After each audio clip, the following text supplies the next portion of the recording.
Hey, what is up everybody? Platform Disciple here, and we're gonna begin my full set review for Rebellion. We're gonna be going faction by faction. So Warpath is the first one we're gonna be talking about, and let's hop into it.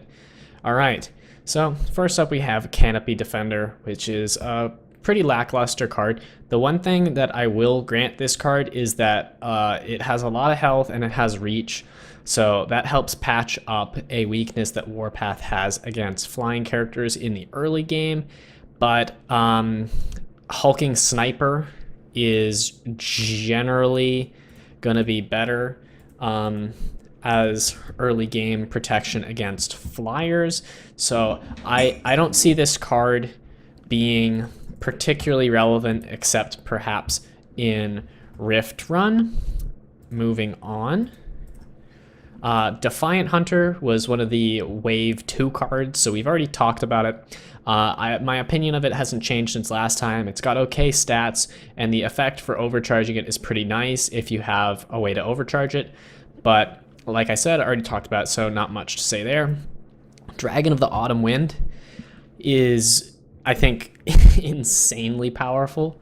I think this card will definitely be played competitively, and my reason for thinking that is, first of all, it has haste, which is a huge factor, which means that it's much harder to play around, and it's much more likely to have an impact on the game before it gets removed. It can very easily get in for 25 damage and essentially do something very similar to drawing you 2 cards.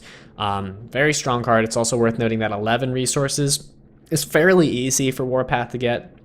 So this card is definitely very powerful.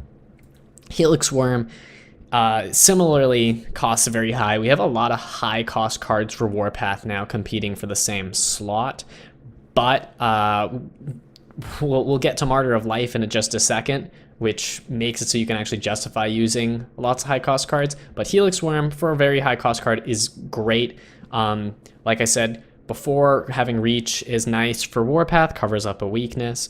Unstoppable 24/24 with reach for 10 is very good stats as is, and then if it dies, you get 2 similarly very good stat creatures. So I think this is really strong.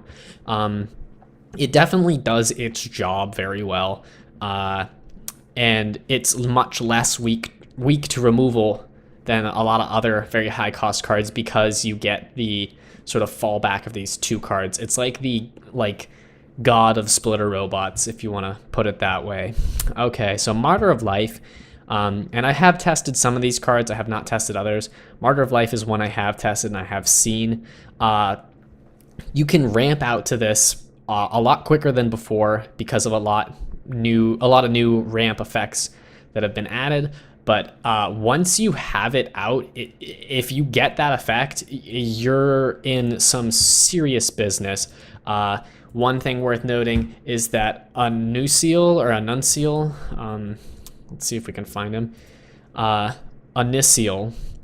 If you play a Nuncial and you have Martyr of Life, there's a very solid chance that you're gonna just completely dumpster someone the turn after with Dragons of the Autumn Winds and Helix Worms and whatever else you have, including potentially more Martyrs of Life, because unlike the other Martyr cards, Unstoppable 2020 is actually very okay for a 10 cost card. Clearly it's no Helix Worm, but it's respectable. All right, moving on. Once Was Clean, we've already talked about. I haven't tested it yet. I don't see it being very good, but 20 damage out of nowhere is pretty huge. Once again, combining these 2 factions, Exiles and Warpath, is going to be one of the main challenges, and you also have to be able to combine those factions and justify using this card, and I'm not sure if you can. So we'll have to wait and see. Shockwave Giant, once again, we've already talked about. I think it's okay in the command zone. We haven't seen it played very much since it's come out, so same goes for Once Was Clean, by the way, so I don't know. We'll have to wait and see. I think it's okay as a command zone card. Speast with Win, I've seen this played more often. It combos pretty well with Defiant Hunter. It's not bad. Admittedly, you have to wait till turn 5 to play it, even if you are refunding those 2 resources. And to make the refunding 2 resources worth it, you need to be able to play an additional card that costs 2. So I think it's okay. Nothing mind-blowing here. Entangle is pretty nice for a 1-cost card. It's very close to removal. It makes it very easy to deal with the character afterwards because it's very easy to predict where the character is going to be. But you have to compete that card with Entangling Wilds if you're anything above 2 purity. If you're at 2 purity or 3 purity, Entangling Wilds versus Entangle. It's a tough call, but Entangling Wilds hits everything and doesn't target, so this card almost never fails, whereas Entangle can miss, essentially.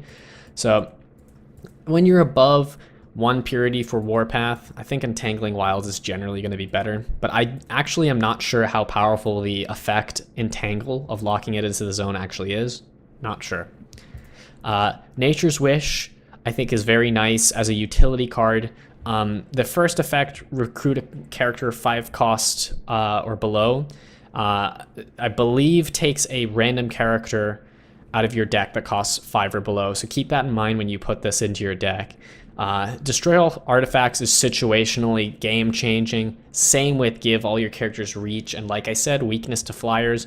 Not so much anymore when you have Nature's Wish, because all your characters have reach very easily.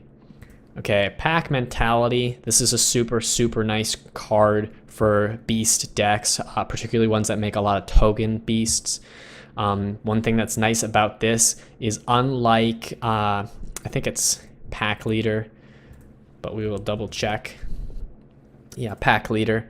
Pack Leader can be removed pretty easily, and it's hard to put Pack Leader on the battlefield without worrying about all your guys getting wiped out, because Pack Leader will get wiped out and then your little guys will get wiped out. Pack Mentality's a much safer play, costs less too, so I think that's definitely got a lot of potential for a beast deck.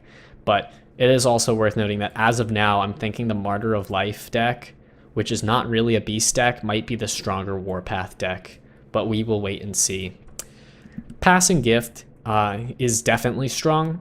I didn't talk as much about it before because I wasn't sure, but I'm starting to think that with the introduction of all these 10 cost cards, being able to jump a little bit ahead in resources can go a long way.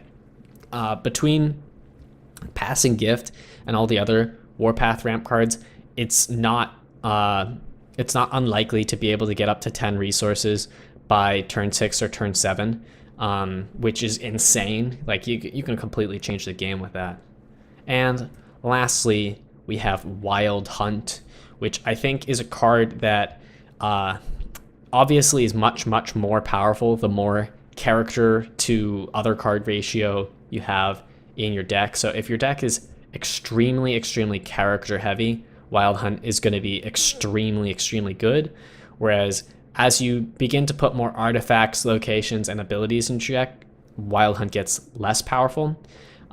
So I'm not sure. We'll have to wait and see how viable this card is, because there are a lot of really nice ability cards for Warpath, especially with the introduction of things like Nature's Wish, Passing Gift in particular.